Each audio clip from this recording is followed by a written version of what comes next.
মহিলাসকলক বাইদেউসকলক লাখপতি বাইদেউ বনাব লাগে, যে সকলোৱে লাখপতি বাইদেউ বনিব লাগে। এই কামো আমি হাতত লৈছো। এতিয়া আপোনালোকৰ মহিলা উদ্যমিতা আঁচনিৰ অধীনত আমি আপোনালোকক ফৰ্ম দিছিলো, আপোনালোকে ফৰ্মবিলাক ঘূৰাই দিলে।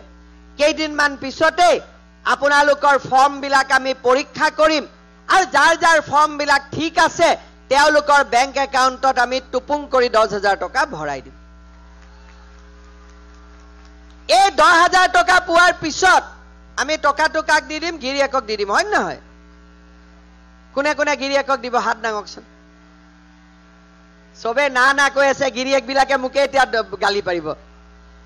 যি নহওক, যিসকলে গিৰিয়েকক 10,000 টকা নিদিয়ে আৰু ভাল কৰি কাম কৰিব তেওঁলোকক আমি আৰু 25,000 টকা দিম।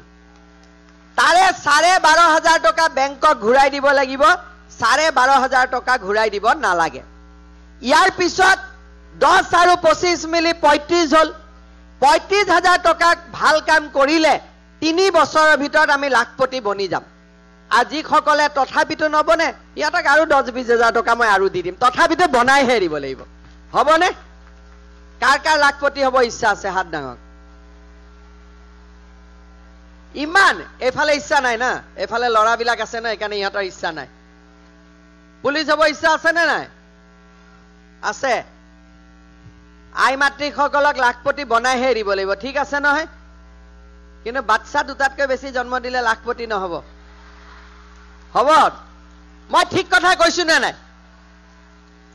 কাৰ কাৰ দুটাতকৈ বেছি বাচ্চা আছে? এতিয়াতো কোনেও হাত নাদাঙে। আচ্ছা, নাই নাই, যিসকলে নতুনকৈ বিয়া হৈছে কাৰোবাৰ দুটাতকৈ বেছি বাচ্চা দিব ইচ্ছা আছে নেকি? কাৰ কাৰ নাই? হাত দাঙক। যদি গিৰিয়েকবিলাকৰ ইচ্ছা থাকে সিহঁতকো ক'ব যে CM-এ হাক দিছে, দুটাৰ পিছত নহ'ব আৰু, ঠিক আছে? যোনে যোনে আজমলক ভাল পায় সি দুটাতকৈ বেছি জন্ম দিব, যোনে মোক ভাল পায় সি দুটাত ৰখি যাব, ঠিক আছে? ঠিক কথা কৈছো নে নাই মই? আৰু দুটাতকৈ বাচ্চা হ'লে, বেছি নহ'লে বাচ্চা দুটাও স্কুলত পঢ়িব পাৰিব, ডাক্তৰ ইঞ্জিনিয়াৰো হ'ব আৰু চৰকাৰৰ আঁচনিৰ সুবিধা লৈ আমিও লাখপতি হ'ব পাৰিম, হয় নে নহয়? মই ঠিক কৈছো নে?